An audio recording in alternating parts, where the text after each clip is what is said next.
কোনো রকম তেল মশলা ছাড়াই মাত্র একটি উপকরণ দিয়ে আজকে তৈরি করে দেখাবো খুবই মজাদার আস্ত বড়ের আচার। এই আচারটা দেখতে যেমন লোভনীয় না, খেতেও কিন্তু অনেক বেশি মজাদার আর একদম কম সময়ে কম উপকরণে এই আচারটা তৈরি করা যায়। চলুন তাহলে দেখে নেওয়া যাক। বড়ের আচারটা তৈরি করার জন্য প্রথমে আমি এখানে নিয়ে নিয়েছি 300 গ্রামের মতো শুকনা বড়ইগুলোকে আমি ভালো মতো ধুয়ে পরিষ্কার করে নিয়েছি। এখন যেটা করব, আমি বড়িগুলোকে হাত দিয়ে একটু চিড়ে দিব। প্রতিটা বড়ই কিন্তু হাত দিয়ে এভাবে একটু করে চিড়ে দিতে হবে। এতে করে কি হবে, মশলা আর রসটা বড়ির ভিতর অবধি চলে যাবে আর খেতে কিন্তু অসম্ভব মজার হবে। এখন চুলায় চলে যাচ্ছি। একটা প্যানের মধ্যে আমি এখানে দিয়ে দিচ্ছি 1 কাপের মতো গুড়। এখানে যে কোনো ধরনের গুড় ইউজ করতে পারবেন, তবে কিন্তু এই আচারের চিনিটা ইউজ করতে পারবেন না। চিনি ইউজ করা যায়, চিনি ইউজ করলে কিন্তু এই আচারের আসল টেস্টটা পাবেন না। সাথে আমি এখানে দিয়ে দিচ্ছি আধা কেজির মতো পানি। এখন পানির সাথে গুড়টা খুব ভালোভাবে মিশিয়ে নিব, অর্থাৎ গুড়টাকে একদমই গলিয়ে নিব। যখনই দেখবেন গুড়টা পুরোপুরি গলে গেছে, তখনই আমি এখানে দিয়ে দিচ্ছি তেজপাতা, দুইটার মতো তেজপাতা একটু ছিঁড়ে দিয়েছি। সাথে আমি যে বড়িগুলো রেখেছিলাম ওই বড়িগুলোও দিয়ে দিচ্ছি। বড়িগুলো দেওয়ার পর আমি এখানে দিয়ে দিচ্ছি লবণ, 1/2 চামচের মতো লবণ দিয়ে দিলাম। এখন লবণটা বড়ির সাথে একটু নেড়ে চেড়ে মিশিয়ে নিব।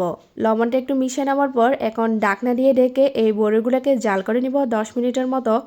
অবশ্যই এ পর্যায়ে চুলার আঁচটা মাঝারি রাখবেন, মাঝারি রেখে এগুলোকে জাল করে নিতে হবে। 10 মিনিট পর দেখতে পাচ্ছেন আমার বড়িগুলো কিন্তু ফুলে ডাবল হয়ে গেছে আর পানিটাও কিন্তু অনেকটা শুকিয়ে গেছে। এ পর্যায়ে আমি এখানে দিয়ে দিচ্ছি শুকনা মরিচের গুঁড়া। জালের পরিমাণটা অবশ্যই আপনাদের পছন্দ অনুযায়ী দিবেন। আমি এখানে 1 চা চামচের মতো দিয়েছি। সাথে দিয়ে দিচ্ছি 1/2 চামচের মতো তেলে নেওয়া পাঁচফোড়নের গুঁড়া। এখন আলতো হাতে নেড়েচেড়ে বড়িগুলোকে একটু মিশিয়ে দিচ্ছি। এ পর্যায়ে বড়িগুলো অনেক নরম থাকে, তাই একটু সাবধানে মিশাবেন। আবারও ঢাকনা দিয়ে ডেকে আমি এটাকে 5 মিনিটের মতো জাল করে নিব।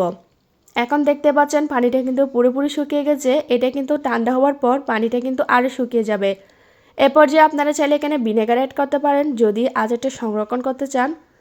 ভিনেগার অ্যাড করে আচারটা প্রায় 1 বছরের মতো আপনারা সংরক্ষণ করতে পারবেন। তবে আমি ভিনেগার দিলাম না, কারণ কি জানেন, আমার এই আচারটা চুলা থেকে নামানোর পর আমার বাসায় শেষ হয়ে যায়। সবাই অনেক বেশি পছন্দ করে এই আচারটা।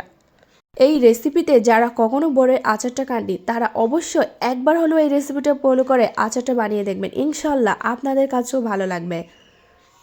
তো কেমন লাগলো আমার আজকের রেসিপিটা অবশ্যই কমেন্টে জানিয়ে যাবেন। যদি আমার রেসিপিটা ভালো লাগে থাকে লাইক কমেন্ট শেয়ার করতে ভুলবেন না। এইরকম আরও সহজ আর মজাদার রেসিপি পেতে আমার সাথেই থাকবেন। আর হ্যাঁ, আরেকটা কথা, এখন কিন্তু বাজারে প্রচুর পরিমাণে শুকনা বড়ি পাওয়া যাচ্ছে। এই সিজনে কিন্তু এই আচারটা আপনি বানিয়ে সংরক্ষণ করতে পারবেন। সো সবাই অনেক বেশি ভালো থাকবেন, সুস্থ থাকবেন। আজকের মতো এখানে বিদায় নিচ্ছি। আল্লাহ হাফেজ।